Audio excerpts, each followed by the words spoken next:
History के उन पन्नों को पलटने वाले हैं जहां एक ऐसी एपिक और सच्ची कहानी दबी हुई है जो उस दौर की सारी पेट्रियार्कल यानी पितृसत्तात्मक उम्मीदों को पूरी तरह से चकनाचूर कर देती है। ये कहानी है रज़िया सुल्तान की, एक ऐसी शख्सियत जिन्होंने सिर्फ सत्ता ही नहीं संभाली बल्कि उस पूरी सोच को सीधे तौर पर चैलेंज किया जो औरतों को कमजोर मानती थी। चलिए देखते हैं कि ये अदम्य साहस और हर मुमकिन रूढ़ी को तोड़ने की दास्तान आखिर शुरू कहाँ से होती है। तो चलिए सीधे चलते हैं सीधे तौर पर चैलेंज किया जो औरतों को कमजोर मानती थी। चलिए देखते हैं कि ये अदम्य साहस और हर मुमकिन रूढ़ी को तोड़ने की दास्तान आखिर शुरू कहाँ से होती है। तो चलिए सीधे चलते हैं 13वीं सेंचुरी के आगाज में। उस वक्त भारत में खास तौर पर दिल्ली की गद्दी पर तुर्क शासकों का राज था और वैसे ये कोई शांतिपूर्ण समय बिल्कुल नहीं था। ये तलवारों की चमक, महलों के अंदर होने वाली खौफनाक साजिशों और बेहिसाब खून खराबे का एक बड़ा ही खतरनाक दौर था। हर तरफ सिर्फ खौफ और पावर की भूख थी। अब आप ही सोचिए, इस खूंखार और घोर पुरुष प्रधान दुनिया में किसी महिला का खुलेआम शासन करना तो दूर की बात है, उसकी कल्पना करना भी पूरी तरह से इम्पॉसिबल माना जाता था। ऐसे माहौल में एक महिला का खड़ा होना किसी चमत्कार से कम थोड़ी था। लेकिन रज़िया की परवरिश बाकियों से एकदम अलग थी। उनका जन्म 1205 ईस्वी के आसपास सुल्तान शमसुद्दीन इल्तुतमिश के यहाँ हुआ था। इल्तुतमिश खुद एक गुलाम थे और अपनी काबिलियत के दम पर सुल्तान बने थे। उनके कई बेटे थे, पर सच कहूँ तो वो सब के सब ऐशो आराम और नशे में डूबे रहते थे। लीडरशिप जैसी कोई चीज उनमें थी ही नहीं। दूसरी तरफ जरा इस कॉन्ट्रास्ट को देखिए, जहाँ आम शहजादियां महल के अंदर बैठकर सिर्फ कढ़ाई बुनाई और शायरी सीख रही थीं, वहाँ रज़िया घुड़सवारी कर रही थीं। उन्होंने खुद को युद्ध कला में पूरी तरह मास्टर कर लिया था। वो तलवार चलाती थीं, तीरंदाजी करती थीं और तो और सैनिकों के बीच जाकर मिलिट्री स्ट्रेटजीज यानी युद्ध की गहरी रणनीतियां समझती थीं। अब इस काबिलियत का असली टेस्ट तब हुआ जब सुल्तान इल्तुतमिश एक लंबे मिलिट्री कैंपेन पर बाहर गए। जाते वक्त उन्होंने कुछ समय के लिए दिल्ली का प्रशासन अपनी बेटी रज़िया के हाथों में सौंप दिया। दरबारियों को तो यही लगा होगा ना कि अरे ये तो बस कुछ दिनों की बात है, एक लड़की भला इतना बड़ा राज्य कैसे संभालेगी। लेकिन गेस व्हाट, रज़िया ने इस मौके को एक ब्रिलियंट एडमिनिस्ट्रेटिव मास्टर क्लास में बदल दिया। उन्होंने शानदार तरीके से दरबार लगाया, लोगों की परेशानियां सुनी, एकदम सटीक न्याय किया और देखते ही देखते पूरी जनता का दिल जीत लिया। इस एक घटना ने इल्तुतमिश का अपनी सक्सेशन यानी उत्तराधिकार के बारे में नजरिया पूरी तरह से बदल कर रख दिया। अभियान से लौटने के बाद सुल्तान इल्तुतमिश ने भरे दरबार में एक ऐतिहासिक घोषणा की, मेरे बेटे शासन के योग्य नहीं हैं, रज़िया उनसे बेहतर है। जरा सोचिए इस पल के बारे में, ये कोई छोटी मोटी बात नहीं थी।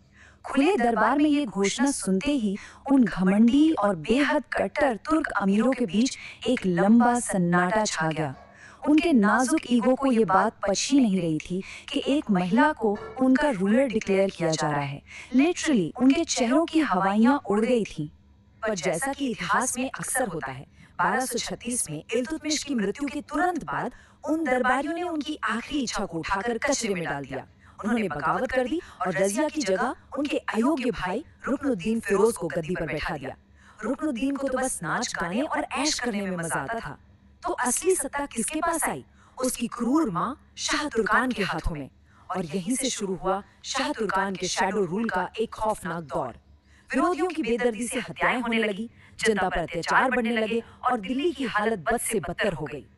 अब देखिए, जो बात सबसे ज्यादा इंटरेस्टिंग है वो ये कि रज़िया ये सब बर्बादी चुपचाप बैठकर देखने वालों में से नहीं थी। एक शुक्रवार को जब मस्जिद में भारी भीड़ इकट्ठा थी, रज़िया सीधे उनके बीच पहुंच गए। उन्होंने लाल रंग के कपड़े पहने हुए थे और उस दौर के इस्लामिक समाज में लाल कपड़े पहनने का सीधा सा मतलब था इंसाफ मांगना। ये जस्टिस मांगने का सबसे बड़ा और पावरफुल सिंबल था। उन्होंने सीधे आम जनता से संवाद किया और बताया कि कैसे उनके महान पिता के आदेश को चंद स्वार्थी अमीरों ने कुचल दिया है। इस अपील का असर इतना जबरदस्त हुआ कि जनता, जो पहले से ही शाह तुर्कान के खौफ और रुकनुद्दीन की बेवकूफियों से बुरी तरह त्रस्त थी, वो भड़क उठी। ये एक मैसिव तूफानी जन विद्रोह था। आम लोगों ने जाकर सीधे महल को घेर लिया।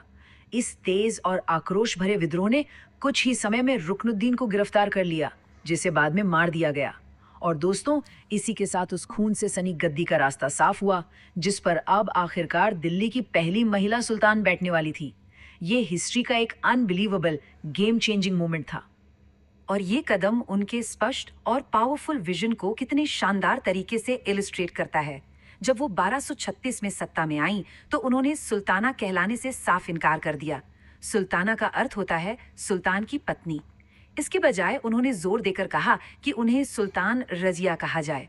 वो किसी की पत्नी या रानी बनकर नहीं, बल्कि खुद एक परम और स्वतंत्र शासक के रूप में सत्ता में आई थी।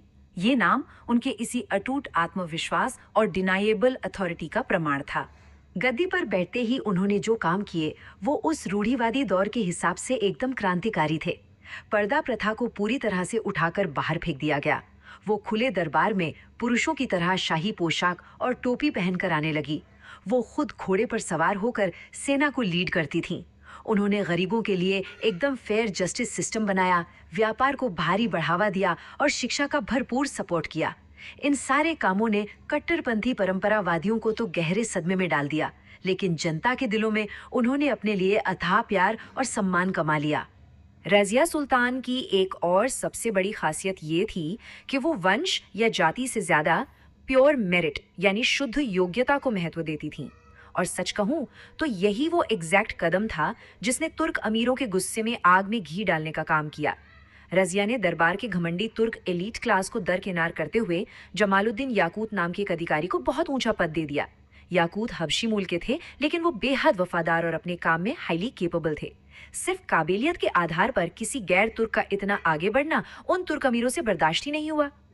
अब इतिहास गवाह है कि जब किसी काबिल इंसान को सीधे तौर पर हराना नामुमकिन हो जाता है तो साजिशों का सहारा लिया जाता है। नाराज तुर्क अमीरों ने ठीक यही किया। उन्होंने रजिया और याकूत के बीच प्रेम संबंधों की झूठी अफवाहें फैलानी शुरू कर दी। इतिहासकार आज भी इस बात पर बटे हुए हैं कि इन बातों में कोई सच्चाई थी या नहीं, लेकिन सच्चाई जो भी हो, इम्पोर्टेंट पॉइंट ये है कि इन अफवाहों को एक बहुत ही शार्प पॉलिटिकल वेपन की तरह इस्तेमाल किया गया ताकि अन्य रीजनल गवर्नर्स को सुल्तान रजिया के खिलाफ भड़काया जा सके। और देखते ही देखते ये ट्रैप उनके ऊपर बंद होने लगा। भटिंडा के पावरफुल गवर्नर मलिक इख्तियारुद्दीन अल्तूनिया ने रजिया के खिलाफ खुला विद्रोह कर दिया। रजिया इस विद्रोह को कुचलने के लिए खुद सेना लेकर भटिंडा की तरफ निकली, लेकिन ये एक पहले से बिछाया हुआ जाल था। रास्ते में उनके दुश्मनों ने अचानक घात लगाकर हमला कर दिया। इस अटैक में उनके सबसे लॉयल अधिकारी याकूत को बेरहमी से मार डाला गया और सुल्तान रजिया को बंदी बनाकर कैद में डाल दिया गया। इसके तुरंत बाद मौका परस्त तुर्क अमीरों ने दिल्ली की गद्दी पर रजिया के एक और भाई मुइजुद्दीन बहराम को बैठा दिया। चलिए अब आगे बढ़ते हैं और देखते हैं कि ये कहानी यहाँ से क्या अमेजिंग ट्विस्ट लेती है। ये सच में किसी सिनेमाई कहानी जैसा है। अल्तूनिया, जो उनका कैप्टर और सबसे बड़ा दुश्मन था, वो धीरे धीरे अपने ही बंदी की शानदार बुद्धिमत्ता और बहादुरी से बेहद इम्प्रेस हो गया। उसे भी समझ आ गया था कि दरबारियों ने उसे सिर्फ अपने खेल में एक मोहरा बनाया है। एक दूसरे के खून के प्यासे होने से लेकर पति पत्नी बनने तक इस अनोखे गठबंधन ने दिल्ली की गद्दी वापस छीनने के लिए मिलकर एक नई सेना तैयार की। 1240 में ये नवविवाहित जोड़ा अपनी सेना के साथ दिल्ली की तरफ बढ़ा। ये उनकी जिंदगी की आखिरी और सबसे बड़ी लड़ाई थी। सामने बहराम शाह और तुर्क अमीरों की एक मैसिव, बहुत ताकतवर सेना खड़ी थी।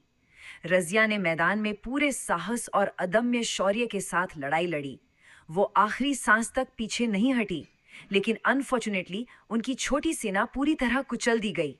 युद्ध में हारने के बाद जब वे दोनों वहां से बच निकलने की कोशिश कर रहे थे तो कैथल के पास डाकुओं या कुछ लोकल लोगों ने उन्हें घेर लिया और बड़ी ही ट्रैजिक तरीके से उनका असैसिनेशन कर दिया गया। अगर हम इस टाइमलाइन पर एक नजर डालें तो आप विजुलाइज कर पाएंगे कि उनका पूरा सफर कितनी तेजी से आगे बढ़ा था। 1205 में जन्म, 1236 में प्रॉपर मास सपोर्ट के साथ गद्दी छीनना और महज 4 साल बाद 1240 में युद्ध के मैदान में लड़ते हुए जान गंवा देना। एक बहुत ही छोटे से कालखंड में उन्होंने जितना कुछ अचीव किया और जैसे पूरे सिस्टम को हिला कर रख दिया, वो सच में माइंड ब्लोइंग है। उन्होंने अपने इस छोटे से स्पैन में सदियों का अर्थ शैटरिंग इतिहास रच दिया। तो देखिए, यहाँ सबसे क्रूशियल पॉइंट ये है, महज 4 साल। सुल्तान रजिया टोटल सिर्फ 4 साल तक ही तख्त पर रहीं, लेकिन इन 4 सालों ने समाज की रूढ़िवादी सोच पर एक ऐसी गहरी चोट की जो आज तक गूंज रही है। उन्होंने अपने बेदाग प्रशासन, निष्पक्ष न्याय और शानदार मिलिट्री स्किल से पूरी दुनिया को हमेशा के लिए ये साबित कर दिया कि लीडरशिप कैपेबिलिटी का इंसान के जेंडर से दूर दूर तक कोई लेना देना नहीं होता। और इस एक्सप्लेनर को खत्म करते हुए मैं आपको एक पावरफुल और काफी गहरे सवाल के साथ छोड़ना चाहता हूँ। सोचिए, अगर उस वक्त का दरबार इन लगातार ओछी पितृसत्तात्मक साजिशों में ना उलझा होता, अगर रजिया को अपनी क्षमता के हिसाब से लॉन्ग टर्म तक रूल करने का मौका मिला होता, तो आज हमारा इतिहास कितना अलग दिखाई देता। सुल्तान रजिया की कहानी महज एक शासक की कहानी नहीं है, बल्कि ये अदम्य साहस की वो अमर गाथा है